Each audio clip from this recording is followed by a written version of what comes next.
Khairuddin Barbarossa किस्त number 4। Barbarossa बिरादरान के खिलाफ यूरोपी ममालिक का सलीबी इत्तेहाद कायम हो चुका था। यूरोपी ममालिक ने 10 बहरी जंगी जहाज़ों का बेड़ा बनाकर बारबरोसा बिरादरान के खात्मे के लिए रवाना कर दिया था। उधर उरूज रईस और खैरुद्दीन को भी ये खबर पहुंच चुकी थी। समंदर के शहजादों ने अपनी जंग खुश्की के बजाय समंदर में लड़ने की ठानी, क्योंकि समंदर ही उनकी राजधानी थी और वो इस सल्तनत के बेताज बादशाह थे। बारबरोसा बिरादरान ने अपनी कश्तियों का रुख जनीवा की जानिब कर दिया था, लेकिन मुखालिफ हवाओं की वजह से उन्होंने अलजजायर की जानिब मुड़ना ज्यादा बेहतर समझा। अलजजायर के साहिल बजाइया पर बारबरोसा बिरादरान लंगर अंदाज हुए तो सामने पहाड़ पर सलीबियों का किला था। दूसरी तरफ सलीबी बेड़ा जब जनीवा पहुंचा तो वहां बारबरोसा बिरादरान मौजूद न थे, तो उन्होंने उनकी तलाश अलजजायर के सवाहिल पर शुरू कर दी और फिर एक दिन बजाया के साहिल पर उनका सामना उरूज रईस और खैरुद्दीन से हुआ, जो कि एक मंसूबे के तहत वहां रुके उनका इंतजार कर रहे थे।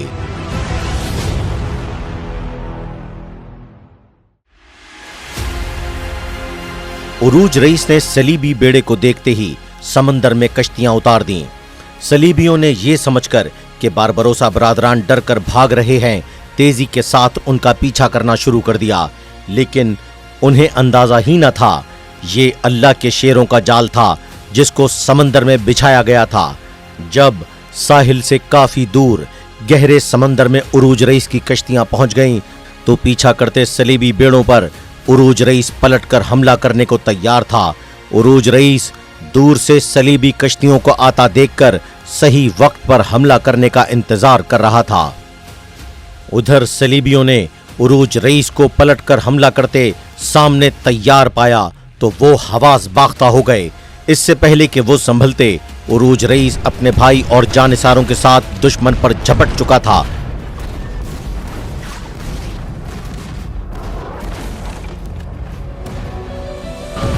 समंदर में आग के गोले एक दूसरे पर बरसा रहे थे। हर तरफ बारूद की बू, जख्मियों की चीखों की आवाजें थीं।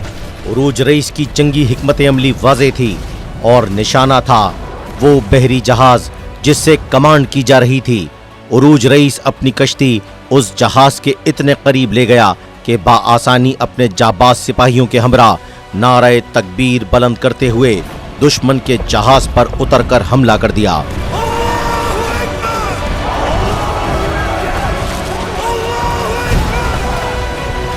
सलीबियों का इत्तेहादी बेड़ा जो उरूज रईस और खैरुद्दीन बारबरोसा का शिकार करने आए थे, अब खुले समंदर में एक बेबस जानवर की तरह उरूज रईस का शिकार हो चुके थे।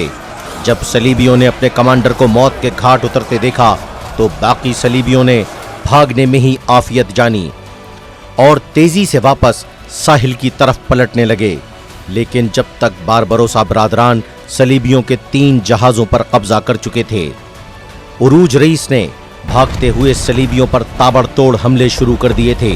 सलीबियों का जान बचाना मुश्किल हो चुका था। जंगी बहरी बेड़े के कमांडर समेत कई सलीबी जान से जा चुके थे। भागने वाले सलीबी जंगजुओं ने बजाया के साहिल पर वाक़े किले में पनाह हासिल कर ली थी, जहां पहले से हिस्पानवी सलीबी नाइट्स की बहुत बड़ी तादाद मौजूद थी। जब उन्हें बहरी बेड़े की शिकस्त का पता चला और उन्होंने उरूज रईस को साथियों समेत बाकी जहाजों पर भी कब्जा करते और किले की जानिब बढ़ते देखा, तो उन्होंने मोर्चों से फायरिंग और तोप से गोले बरसाने शुरू कर दिए। उरूज रईस साथियों समेत नीचे की जानिब था, जबकि किला पहाड़ की चोटी पर था। उसको फतह करना आसान नहीं था, लेकिन सलीबियों का यह किला उरूज रईस के हौसलों से ज्यादा बुलंद नहीं था। इसलिए उरूज रईस ने तय कर लिया कि वो आज इस किले को फतह करके छोड़ेगा। जब उरूज रईस ने अपना ये फैसला अपने भाई खैरुद्दीन बारबरोसा और दीगर साथियों को बताया, तो खैरुद्दीन बारबरोसा ने इस फैसले की मुखालफत करते हुए कहा, इस वक्त किले पर हमला करना आसान नहीं होगा। वहां हिस्पानिया के सलीबी नाइट्स असलहा और बारूद की बड़ी मिकदार के साथ किले में मौजूद हैं। वैसे भी यूरोपी ममालिक के इत्तेहाद के इस जंगी बहरी बेड़े को तो वो दोनों भाई शिकस्त दे चुके थे, जो आंखों में बारबरोसा बरादरान की बर्बादी के ख्वाब सजाए हुए था। लेकिन उरूज रईस की इस किले को फतह करने की ख्वाहिश के पीछे एक बड़ी वजह थी। दरअसल ये बजाया किला बहरे मुतवस्सित के जिस किनारे पर वाक़े है, उसके दूसरे किनारे पर उंदलस यानी स्पेन फैला हुआ था। मशरकी ममालिक के सफर करने के लिए स्पेन के लोगों का यहीं से गुजरना लाजिम होता था। इस वजह से इसकी अहमियत कुछ ज्यादा हो गई थी, क्योंकि अब स्पेन मुसलमानों के हाथों से निकलकर मुतासब खूंखार सलीबियों के हाथों में आ चुका था। ये 1492 का वो बदनसीब साल था जब सकूते गरनाता हो चुका था, यानी स्पेन पर मुसलमानों की हुक्मरानी का 800 साला तवील दौर अपने इख्तिताम को पहुंच चुका था। सलीबियों के बड़े इत्तेहाद से लड़ने के बजाय इस वक्त के मुस्लिम हुक्मरान अबू अब्दुल्ला ने मुसलमानों की इस अजीम सल्तनत को खौफ और बुज़दिली से अपनी जान की अमान पर अपने महल की चाबियां सलीबी फर्डिनेंड और अजाबेला को इस मुआहदे पर दी थीं कि मुसलमानों को जबरी तौर पर यहां से नहीं निकाला जाएगा। उनकी जानो माल, इज्जत व आबरू की हिफाजत सलीबी हुक्मरानों की जिम्मेदारी होगी, और वो बेवकूफ इसी को अपनी कामयाबी समझ रहा था। और जब ये अल-हमरा से दूर एक टीले की चोटी पर पहुंचा तो पलटकर अपने महल पर आखिरी निगाह डाली तो वो अपने आंसुओं को जब्त ना कर सका और रोने लगा।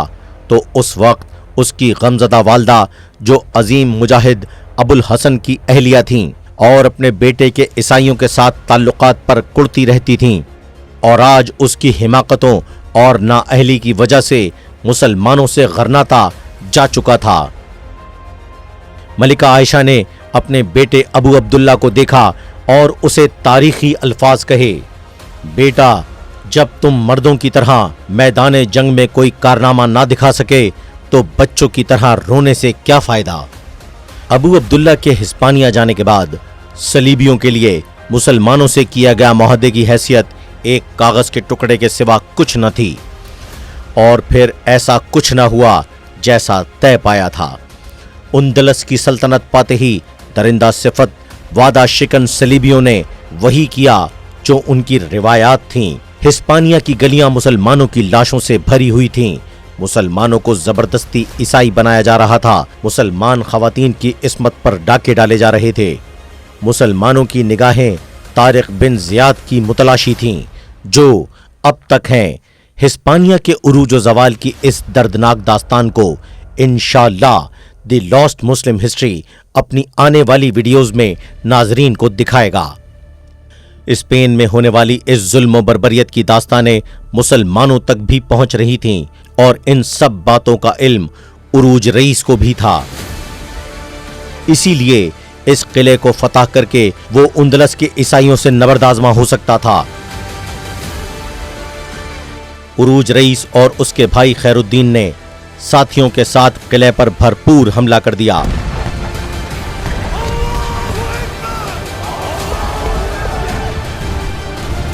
हिस्पानवी सलीबी बारिश की तरह तोप से गोले बरसा रहे थे, लेकिन मुसलमान मुजाहिदीन का ये दस्ता आज इस किले को फतह करने की ठान चुका था। शहादतों के बावजूद वो किले की जानिब बढ़ते जा रहे थे। घमसान की जंग थी। करीब थे कि मुसलमान किले में दाखिल होते और किला फतह करते कि उनके सिपा सालार उरूज रईस के करीब तोप का गोला गिरा और वो शदीद जख्मी हो गया।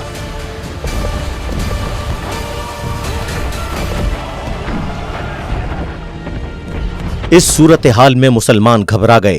खैरुद्दीन बारबरोसा अपने भाई की इस हालत को देखकर परेशान हो गया। उधर जब हिस्पानवी सलीबी जंगजुओं ने देखा कि उरूज रईस जख्मी हो चुका है तो उन्होंने किले का दरवाज़ा खोल दिया। अब लड़ाई दू बदू शुरू हो चुकी थी। उरूज रईस बेहोश हो चुके थे। खैरुद्दीन बारबरोसा ने अपने भाई को वहीं छोड़कर काफिरों पर आगे बढ़कर हमला कर दिया। अब सलीबी मुसलमानों की तलवारों का मजा चख रहे थे। सलीबी जो उरूज रईस के जख्मी होने को बड़ा मौका समझ रहे थे, अब परेशान थे, क्योंकि अल्लाह का दूसरा शेर खैरुद्दीन अब उन पर कहर ढा रहा था।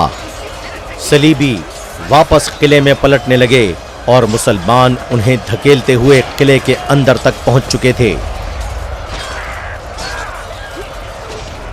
قلعے کا دروازہ بند ہو چکا تھا۔ اس جنگ میں مسلمانوں کے 60 کے قریب مجاہدین نے جام شہادت نوش کیا، جبکہ 150 صلیبی جان سے گئے اور 300 کے قریب قیدی بن چکے تھے۔ خیر الدین باربروسا، جو اپنے بھائی عروج کی حالت دیکھ کر شدید پریشان تھا، اس نے فیصلہ کیا کہ یہاں ٹھہرنا مناسب نہیں، اس لیے اس نے سب کو کشتیوں میں اترنے کا اشارہ دیا۔ مسلمانوں کے پاس صلیبیوں کے 10 بحری جہاز ملا کر کل 14 کشتیاں ہو چکی تھیں۔ قلعے سے صلیبی شدید گولہ باری کر رہے تھے، لیکن خوش قسمتی سے واپسی کی راہ لیتے کسی مجاہد کو اس سے نقصان نہ پہنچا اور سب کشتیوں میں سوار تیونس کا رخ کر چکے تھے۔ مجاہدین کا یہ قافلہ جب تیونس پہنچا تو اہل تیونس نے بڑا والہانہ استقبال کیا۔ عروج رئیس کو جب سب نے شدید زخمی اور بے ہوشی کی حالت میں دیکھا تو لوگ رونے لگے، گڑ گڑا کر اللہ کے حضور اس عظیم مجاہد کی زندگی کی بھیک مانگ رہے تھے۔ ادھر طبیبوں نے عروج رئیس کی یہ حالت دیکھی تو خیر الدین باربروسا کو بتایا کہ عروج رئیس کا ایک ہاتھ کاٹنا پڑے گا، ورنہ جان بچنی مشکل ہے۔ خیر الدین باربروسا نے اعلان کیا، تیونس کا جو بھی طبیب عروج رئیس کا ہاتھ کٹنے سے بچائے گا اور اس کا کامیاب علاج کرے گا، اس کو اس کے وزن کے برابر سونا دوں گا۔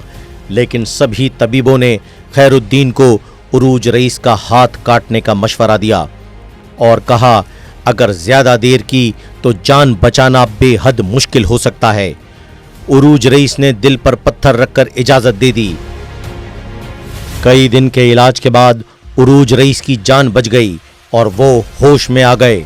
بھائی کو ہوش میں اور کٹا ہوا ہاتھ دیکھ کر خیر الدین رونے لگے تو عروج رئیس نے کہا، روتے کیوں ہو؟ مجھے مبارکباد دو، یہ نعمت کیا کم ہے کہ اللہ نے مجھے اس قابل سمجھا کہ اللہ کے دین کی راہ میں نے اپنا ہاتھ قربان کیا ہے۔ ابھی تو جان کا نذرانہ بھی پیش کرنا ہے۔ اب خیر الدین باربروسا کی آنکھوں سے آنسو بہہ رہے تھے اور وہ عروج رئیس کے ماتھے کو بوسہ دے رہے تھے۔